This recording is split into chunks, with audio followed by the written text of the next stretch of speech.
ಶರಣಾರ್ಥಿ ಎಲ್ಲ ನನ್ನ ಕಾಳಿಪೀಠದ ವೀಕ್ಷಕರೇ, ಶರಣಾರ್ಥಿ. ಇವತ್ತು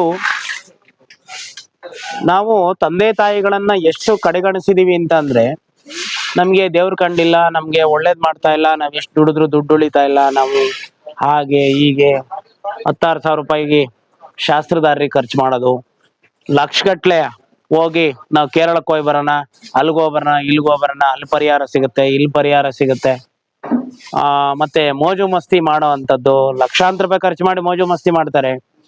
ಇಂಥ ಒಂದು ಸಂದರ್ಭದಲ್ಲಿ, ಇಂಥ ಸಂದರ್ಭಗಳು ಇರ್ಬೇಕಾದ್ರೆ ನಮ್ಗೆ ನಿಜವಾದಂತ ಭಗವಂತ ಎಲ್ಲಿ ಕಾಣ್ತಾನೆ ಅಂದ್ರೆ, ನಾವು ದೀನ ದಲಿತರಿಗೆ ಅಂತಂದ್ರೆ ಯಾರು ಇಲ್ಲದಂತ ಅನಾಥ ತಂದೆ ತಾಯಿಗಳನ್ನ ನಮ್ಮ ತಂದೆ ತಾಯಿಗಳು ಅನ್ಕೊಂಡು ಅವ್ರಿಗೆ ದುಡಿಯುವಂತ ಶಕ್ತಿ ಇರಲ್ಲ, ಅವ್ರಿಗೆ ಒಂದು ಜೀವನವನ್ನ ನಿರ್ವಹಣೆ ಮಾಡುವಂತದ್ದು ಒಂದು ಕಾಲಿಗೆ ಒಂದು ಚಪ್ಪಲಿನೂ ಕೂಡ ಇರಲ್ಲ, ಅಂತ ಪರಿಸ್ಥಿತಿಗೆ ತಲುಪಿರ್ತಾರೆ. ಅದಕ್ಕೆ ತಲುಪಿರೋದ ಕಾರಣ ಅನೇಕ, ಅದ್ರೊಳಗೆ ನಾವು ಕೂಡ ಕಾರಣರೇ. ಯಾಕಪ್ಪ ಅಂತಂದ್ರೆ, ದುಡಿಸ್ಕೋಬೇಕಾದ್ರೆ ಚೆನ್ನಾಗಿ ತಂದೆ ತಾಯಿಗಳನ್ನ ದುಡಿಸ್ಕೊಂಡು ಅವ್ರ ರಕ್ತ ಏರಿ ಬಿಟ್ಟಾಗೆ ಇರುತ್ತೆ.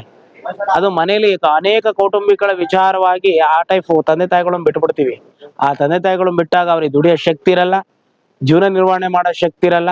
ಅಂತ ತಂದೆ ತಾಯಿಗಳನ್ನ ತಂದು ನನ್ನ ತಂದೆ ತಾಯಿಗಳು ಅಂತ ಹೇಳಿ ಸಾಕೊಂಡು ಅವ್ರಿಗೆ ಅನ್ನ ಆಹಾರಗಳನ್ನ ಕೊಟ್ಟು ವಸತಿಗಳನ್ನ ಕೊಟ್ಟು ಮಾಡುವಂಥದ್ದಿದೆಯಲ್ಲ, ಅದು ಎಷ್ಟು ಕೋಟಿಗಿದ್ರು ಕೂಡ ಆತ ಮಾಡಕ್ಕಾಗಲ್ಲ.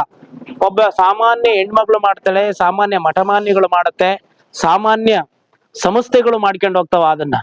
ಅಂತ ಕೆಲಸವನ್ನ ನಮ್ಮ ಸಂಸ್ಥೆ, ನಮ್ಮ ಮಠ ನಡೆಸ್ಕೊಂಡು ಹೋಗ್ತಾ ಇರೋದ್ರಿಂದ, ಇಲ್ಲಿ ನಿಮ್ಗೆ ಯಾರಿಗಾರು ಒಂದು ಒಳ್ಳೆ ಕಾರ್ಯ ಮಾಡ್ಬೇಕು, ನಾವು ದೈವವನ್ನ ಕಾಣಬೇಕು ಅನ್ನೋವಂಥದ್ದು ಇದ್ದದ್ದೇ ಆದ್ರೆ, ನಿಮ್ಗೆ ನಾಮಕರಣಗಳಾಗಿರ್ಲಿ, ನೀವು ಹುಟ್ಟಿದ ಹಬ್ಬಗಳನ್ನ ಮಾಡ್ಕೊಳ್ಳೋ ಅಂಥದ್ದಾಗಿರ್ಲಿ, ನಿಜವಾಗ್ಲೂ ಬಂದು ನಮ್ಮ ಆಶ್ರಮದಲ್ಲಿ ಮಾಡಿ, ನಮ್ಮ ಬಾಪುಲೆ ಆಶ್ರಮದಲ್ಲಿ ಮಾಡಿ.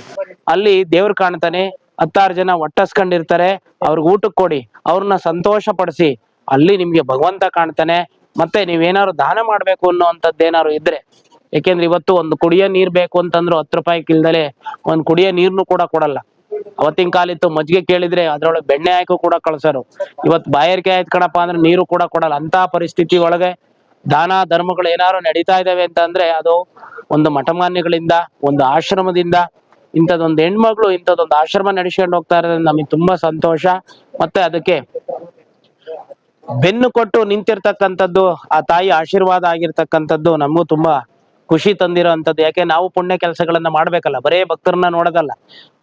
ಆ ಒಂದು ಪುಣ್ಯ ಕೆಲಸವನ್ನ ಮಾಡುವಂತ ಅವಕಾಶ ನಮಗೆ ಭಗವಂತ ಕಲ್ಪಿಸ್ಕೊಟ್ಟಿರೋದು ನಮಗೆ ತುಂಬಾ ಸಂತೋಷ ತಂದೈತೆ. ನಿಮ್ಗೆ ಯಾರು ದಾನ ಮಾಡ್ಬೇಕಾ, ನಿಮ್ಗೆ ಏನಾದ್ರು ಪುಣ್ಯ ಪ್ರಾಪ್ತಿ ಆಗ್ಬೇಕಾ, ಅವ್ನ ಯಾರಿಗೋ ಶಾಸ್ತ್ರಿಗೆ, ಅವ್ನ ಯಾರಿಗೋ ಪಂಡಿತಂಗೆ ಲಕ್ಷಾಂತರ ರೂಪಾಯಿ ಹಾಕೋದ್ರ ಬದಲು ನಿಮಗೆ ನಿಜವಾದ ದೈವ ಕಾಣ್ಬೇಕು, ನಿಜವಾದ ಪುಣ್ಯ ಬರ್ಬೇಕು ಅಂತ ಅಂದ್ರೆ ಅವ್ರಿಗೊಂಚೂರು ಸಹಾಯ ಮಾಡಿ, ಬಟ್ಟೆ ಬರಿಗೆ ವ್ಯವಸ್ಥೆ ಮಾಡಿ, ಔಷಧೋಪಚಾರಗಳಿಗೆ ವ್ಯವಸ್ಥೆ ಮಾಡಿ, ಊಟದ ವ್ಯವಸ್ಥೆ ಮಾಡಿ ಸಾಕು. ಇನ್ನೆಂತ ನಿಮ್ಮನ್ನ ನಾನು ಕೇಳಲ್ಲ. ನೀವು ಪುಣ್ಯ ಬರ್ಬೇಕಾ, ಈ ರೀತಿ ದೈವ ಕಾಣ್ಬೇಕಾ, ಈ ರೀತಿ ಮಾಡಿ. ಇಲ್ಲೊಂದು ಸ್ಕ್ಯಾನರ್ ಇರುತ್ತೆ, ಆ ಸ್ಕ್ಯಾನರ್ಗೆ ನೀವು ಆ ಸ್ಕ್ಯಾನರ್ನ ಓಪನ್ ಮಾಡಿ, ನಿಮ್ಗೆ ಎಷ್ಟು 501 ರೂಪಾಯಿನೇ ಹಾಕಿ, 101 ರೂಪಾಯಿ ಹಾಕಿ, ಕೊನೆಗೆ ಚಿಂತೆ ಇಲ್ಲ. ಅವ್ರಿಗೊಂದು ಊಟ ವಸತಿಯನ್ನ ಕೊಡುವಂತ ಕೆಲಸವನ್ನ ಈ ಮಠ ಮಾಡ್ಕೊಂಡು ಹೋಗ್ತಾ ಇದೆ. ನಿಮ್ಮೆಲ್ಲರಿಗೂ ಶರಣಾರ್ಥಿ.